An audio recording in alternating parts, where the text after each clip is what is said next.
so interesting. So what I'm seeing here is not, as you kind of said, like laziness and old age. It's wisdom. Maybe. And wisdom is about you've discovered leverage.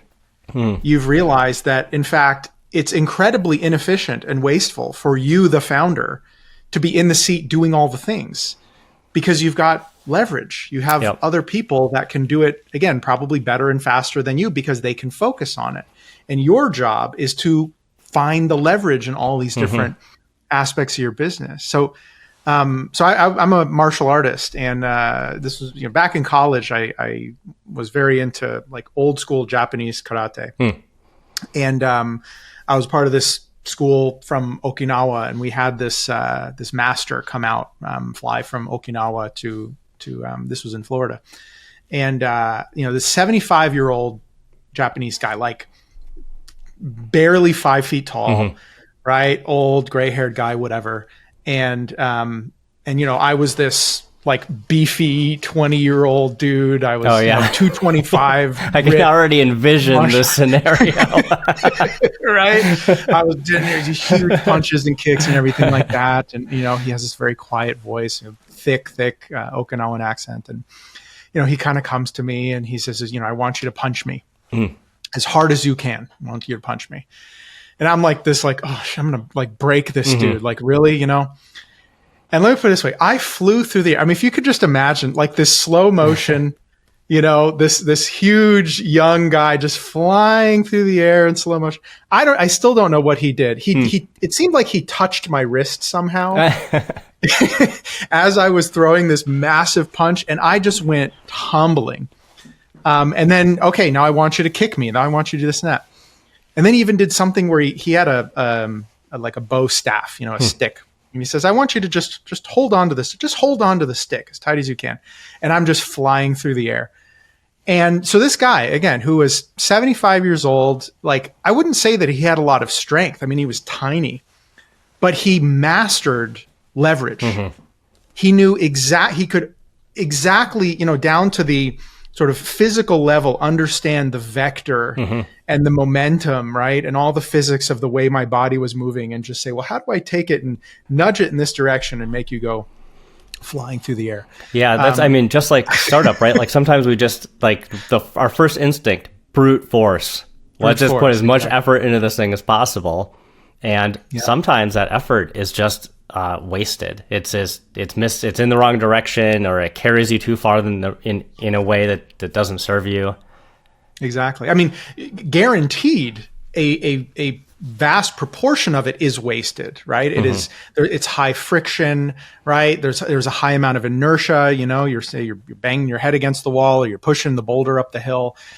We wear that as kind of a badge of honor, but really it's waste. It's entropy. We're just sort of providing heat to the universe. Whereas if you can find leverage, if you can find a way to decrease the friction and increase the flow, or find a way to simply maneuver around the obstacle, you actually get more done with a lot less effort. And I think we probably need to celebrate that a little bit more. So kudos to you, man. Right. Maybe this is like a new coaching track for you. Like, Eric's lazy startup. What's the least amount of effort to success? Lazy startup. I love it. Yeah. I mean, I hate to say it, right? I mean, I do. It is part of my philosophy. I think it is the work smart, not hard mentality. And a lot of my clients who come to me, they come to me burned out. And what is burnout? Burnout is too much energy met with too much resistance, right? If you think about it, if I'm in a car and I'm slamming on the gas and my wheels are stuck in the mud, well, that thing is going to redline and it's going to blow out the engine, right? But if instead I'm on a nice smooth highway, I can keep my pedal to the metal and straight line. It's going to go as fast as it can go. So I do strongly believe it. So again, I kind of commend you for this approach. So I guess let's say that let's riff on this. Let's say there's another entrepreneur out there who maybe has been who wants to start something new, or maybe they've been kind of working very inefficiently, brute force. What would be kind of the first lesson that you would give to somebody to say, here's how you can find more leverage? Well, so I am a big fan of knowing yourself. Like self-awareness is, like, to me, the key to better performance. And, when I was younger, like learning about my personality traits and really trying to go inward and understand myself wasn't really a thing I was trying to do. I was just trying to get better at coding. I was trying to get better at business. I was trying to get, I was trying to get better at these tactical things. But the real unlocks for me didn't really start happening until I started kind of down this self-awareness and self-development path. For me, it started when, I can't remember exactly when, but maybe like 2014-ish. I was getting really into trying to help my team understand themselves better. And so we were implementing 360-degree feedback mechanisms. And, I was not doing a great job, but I was trying to coach them a little bit about their communication styles and this. And that experience is actually what led me to start Coreology, which was that coaching company. My partner in that business was a C-level professional coach, probably very similar to what you do. And so she and I came together, and it was that period of time, that handful of years where we were working on developing that product. I was doing professional coaching myself. I had a professional coach. I joined another peer group. So I was really working on figuring out who I was, what drives me, and what my natural wirings and talents are. Once I figured that out, all the rest got way easier. I love it. So, obviously what we're talking about here is the value of coaching, the value of reflection and perspective. In fact, so my journey, how I became a coach, I really just started as an agile software developer. I started working in Scrum teams close to 20 years ago. And I didn't really like Scrum as a kind of a framework, but what always resonated with me was the retrospective, was this period of reflection and introspection and commitment to improving and doing better, but mainly around reducing friction and reducing inefficiency and waste. In fact, and this is kind of weird, I actually started my career in defense and I got into this whole world of Six Sigma. The defense industry is all about the Six Sigma stuff. And that was really my formative years, was to identify waste and inefficiency in the way that we work and try to find ways of improving. Again, Six Sigma is this very heavy-handed approach to it. But so then when I coupled that with Agile, I said, wow, okay, we've got this moment in time where we can reflect and we can introspect and we can identify inefficiencies in the way we work and try to remove friction. And that's really been kind of the arc of my entire career. And now as a coach, I do the same thing. So when you talk about self-awareness, that's really what coaching is all about, is to identify what are the things that are holding you back, what are the things that aren't working, whether they're usually inside of you, they're in your brain, but a lot of them are occasionally outside of you. And then how do we break these things down and find a way to remove the friction? And that is what ends up creating, that effortless growth. Yep. And awesome. Retrospect, what's interesting, especially in early stage businesses, it's so easy to just run as fast as you can and not stop. That's what it feels like you have to do. We have to run to the next the product milestone. We have to run to the next funding round. We have to run to the next, whatever it is, right? But it's always running. And then as soon as you get there, it's you don't even celebrate. You just start running to the next thing. Right? It's and then the idea that you could do back-to-back marathons, that sounds crazy. No one would say you should go do that. But as entrepreneurs, I think one of the things we really don't appreciate enough is taking those moments to stop, reflect, celebrate, with the team, right? Because the other, not only founder burnout, but you'll run through employees too, early stage, if you're not setting the right cadence for your business, including reflection and celebration. Yeah, so this actually happened to me. I was CTO of a small engineering team, and I actually had a really good engineer quit. And I remember in the exit interview, he said exactly that. He was like, it never stops. Like, we talk about these sprints, but like, is it really a sprint if one just goes right into the next and the next? It's just a marathon where we're running as fast as we possibly can. And so from that moment on, I actually baked into our Scrum process a day for celebration. Yep, so perfect. basically a day off every sprint, and not just a day where sometimes it's okay, just take the day off of work. But if we were working together, it was like, we're doing fun stuff, right? We're going out together. We're having we're doing a happy hour, we're playing games together, whatever it is, but actually taking a day every 2 weeks at the end of a sprint to, that's where we do our sprint review and our retro. So it's not like there's nothing going on, but we would really take the time to celebrate and acknowledge and reflect and, commit to improve. And then we go out and have a nice lunch, and we go and play, we go play soccer together. We play, used to play Super Smash Brothers, right? Yeah. We play a little Smash Brothers tournament in the office and stuff like that. But like, really take that moment to celebrate. And it was pretty game changing. Yeah. This is where this is where self-awareness really like kicks in the detail. It's like, I personally, I don't need accolades or awards. Like, in fact, for whatever reason, the way I was brought up, the way I'm wired, whatever, I really hate people even telling me that I did a good job, right? Like, there's some weird wiring I have. Years ago, we had one of our trainers when we're still all working in the office. Like, one day we were past each other in the hallway, and she goes, "Oh, hey, JJ, your haircut looks really nice today." And I was like, "What? Why would you say that?" I like looked at the floor and I like scurried away. I'm like, I'm a grown adult. Why am I like, and she pulled me aside and she goes, "Hey, JJ, when someone gives you a compliment, you can just say thank you." I was like, oh my God, I am like a child, like a 40-year-old child.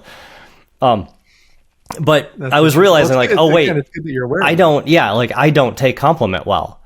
That doesn't mean that the other humans don't need compliments, right? Just because I don't like it doesn't mean that I can't not support other people in the way they need to be supported. They want to be supported. So really a key part of my job as the founder, as a CEO, is to make sure that everybody is kind of being treated the way they want to be treated. And it's very easy for us to think like, no, everyone just wants to be treated like I want to be treated. Well, totally not true. Like I want to be treated in a way, but Eric, you want to be treated in a different way, and everybody else too. So just getting a better understanding and not mapping our own desires and expectations onto other people. That's interesting. So there's two really good points there that, again, come up quite often. One is when we're talking about self-awareness, it's not just us looking inwardly at ourselves. It's also looking at our team and reflecting on how are we engaging with our team, and are we giving our team what they really need? And then the other aspect of it is that, a lot of entrepreneurs actually don't need the accolade, because you usually don't get it, right? When you're a CEO, there's nobody patting you on the back and telling you how great you are, right? Everyone's just, I need this, I need that. And in fact, I had was in that same startup, I had a CEO who, I remember saying this, didn't need a lot of, attention, didn't need a lot of accolades, whatever.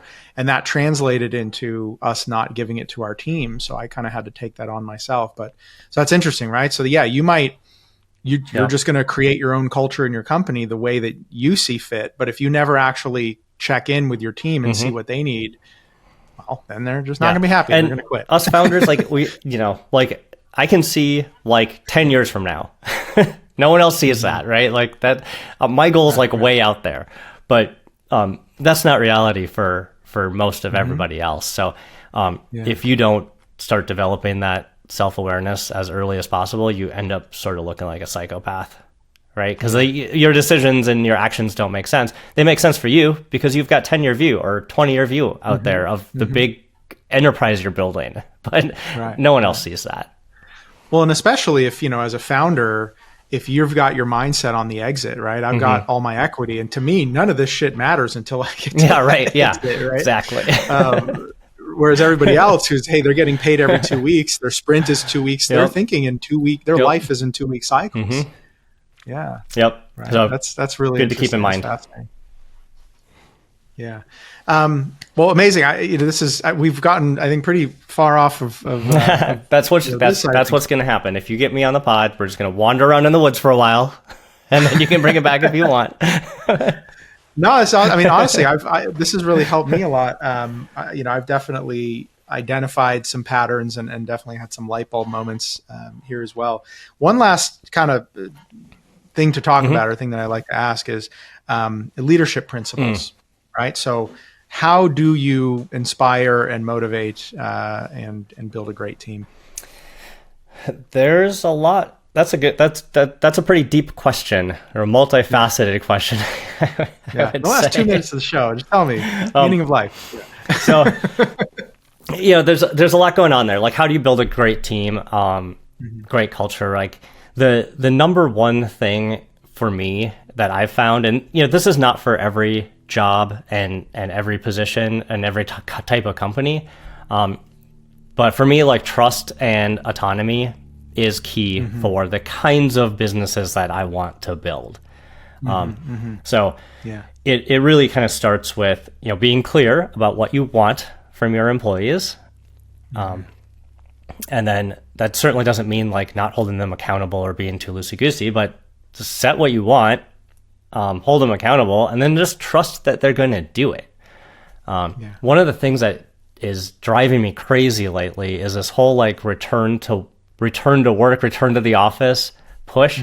All I hear when I hear people saying, "Oh, we have to have our people in the office," is I don't trust our people, and the only way I can manage them is by looking at them. Right? Like this is like a ridiculous push to me. But so it starts with that. I think corporate culture. We were talking about culture a little bit earlier. The idea that your company is going to have a culture. It's going to emerge. It is an emergent property of a group of people. But it can be manipulated. Now, manipulated sounds like a little bit of a harsh word, but it can be formed. It can be molded. It can be, changed. So unless you are purposely doing something about your company culture, it's going to emerge. And it might not be what you want.